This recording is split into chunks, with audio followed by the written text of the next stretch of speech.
خلیفہ ہارون الرشید نے ایک نصرانی کو 500 درہم کے مطالبے میں قید کا حکم دیا اور ایک سوار کو اس کے ہمراہ بھیجا۔ سوار نے دیکھا راستے میں ایک شخص گھاس کا بوجھ اٹھائے جا رہا ہے اور اس کا بوجھ ایک طرف کو جھکا ہوا ہے۔ یہ دیکھ کر سوار نے اس کو سیدھا کر دیا، پھر وہ بوجھ دوسری جانب کو جھک گیا، جس کو دیکھ کر سوار نے لا حول ولا قوت الا باللہ پڑھا۔ نصرانی نے سوار کی زبان سے یہ کلمہ سن کر اس کلمے کی بڑی عظمت کی۔ یہ دیکھ کر سوار نے اس نصرانی سے کہا کہ جب تم اس کلمے کی اس قدر عظمت کرتے ہو، اس کو اتنا بابرکت سمجھتے ہو، تو اللہ پر ایمان کیوں نہیں لاتے، جس کے نام کی عظمت سے اس کلمے کو یہ برکت حاصل ہوئی ہے۔ اس پر اس نصرانی نے جواب دیا کہ میں نے اس کلمہ کو آسمان کے فرشتوں سے سیکھا ہے۔ یہ سن کر سوار کو بہت تعجب ہوا اور سوار نے خلیفہ کی خدمت میں حاضر ہو کر تمام واقعہ بیان کیا۔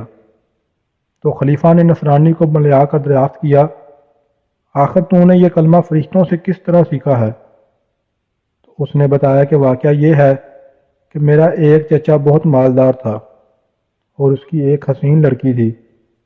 میں نے اس چچا زاد بہن کے لیے اپنے نکاح کا پیغام دیا، جس کو میرے چچا نے منظور نہ کیا اور اس کا نکاح دوسری جگہ کر دیا۔ چنانچہ شب زواف میں اس کا شوہر انتقال ہو گیا۔ میں نے پھر اس سے نکاح کی درخواست کی، مگر اس نے اب بھی میری درخواست منظور نہیں کی اور دوسری جگہ اس کا نکاح کر دیا۔ اس کا وہ شوہر بھی اسی طرح شب زواف میں بیوی کے پاس گیا تو مردہ پایا۔ پھر تیسرے شخص سے اس کا نکاح ہوا، اس کے ساتھ بھی یہی واقعہ پیش آیا۔ اس کے بعد چوتھی مرتبہ میں نے پھر اپنے عقد کا پیغام بھیجا تو مجبوراً چچا نے اس لڑکی کا عقد مجھ سے کر دیا، کیونکہ متواتر ان حادثات کے بعد کوئی دوسرا اس لڑکی سے عقد کرنے کو تیار نہ تھا۔ آخر میں نے دیکھا کہ خلوت کے وقت شیطان ایک کوہ گرا کی شکل میں ظاہر ہوا اور اس نے زور سے ایک چیخ مار کر کہا، تو کہاں آیا ہے؟ میں نے جواب دیا کہ میں اپنی بیوی کے پاس آیا ہوں۔ تو وہ شیطان کہنے لگا کہ تجھے معلوم نہیں میں نے اس کے پہلے شوہروں کے ساتھ کیا معاملہ کیا؟ میں نے جواب دیا، ہاں مجھے معلوم ہے۔ یہ سن کر وہ شیطان کہنے لگا، اگر تو اس بات پر راضی ہو کہ یہ عورت رات کو میرے لیے ہو اور دن کو تیرے لیے تو بہتر ہے، ورنہ میں تجھے بھی مار ڈالوں گا۔ میں نے اس کی بات کو منظور کر لیا اور اسی طرح ایک مدت گزر گئی۔ تو ایک روز شیطان نے مجھ سے کہا کہ آج میں رات کو ملا اعلیٰ کی باتیں چوری سے سننے کے لیے جاؤں گا، کیونکہ آج رات کو اس کام کے لیے میری باری ہے۔ کیا تم بھی میرے ساتھ آسمان پر چلنے کو تیار ہو؟ میں نے جب اس پر اپنی رضامندی کا اظہار کیا تو شیطان نے ایک بڑے اونٹ کی شکل اختیار کر کے مجھ سے کہا کہ میری پشت پر مضبوطی سے سوار ہو جانا۔ چنانچہ جب میں اس پر سوار ہو گیا تو وہ شیطان ہوا میں اڑنے لگا۔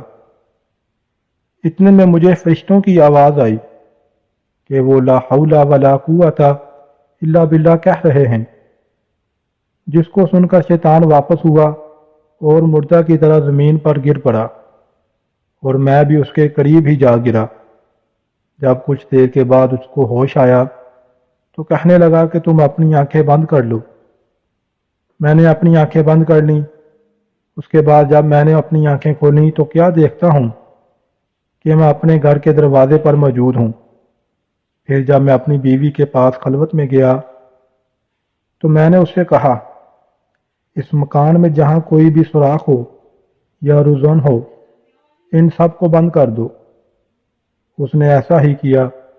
چنانچہ جب رات کو شیطان گھر میں داخل ہوا تو میں نے دروازہ بند کر دیا اور باہر سے دروازے کی طرف منہ کر کے لا حول ولا قوت الا باللہ پڑھا شروع کیا، جو میں نے فرشتوں سے سن کر یاد کر لیا تھا۔ اتنے میں نے ایک سخت آواز سنی، پھر دوسری اور تیسری مرتبہ لا حول ولا قوت الا باللہ پڑھا۔ تو اس کے بعد بیوی نے مجھے پکارا کہ اندر آ جاؤ۔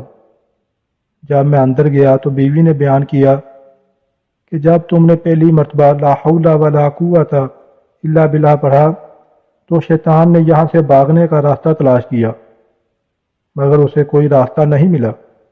جب دوسری مرتبہ تم نے لا حول پڑھا تو آسمان سے ایک آگ نے اتر کر شیطان کو گھیر لیا، اور جب تیسری مرتبہ تم نے لا حول پڑھا تو اس آگ نے شیطان کو جلا کر راکھ کر دیا، اور اللہ تعالیٰ نے ہمیں اس ملعون سے نجات دے دی۔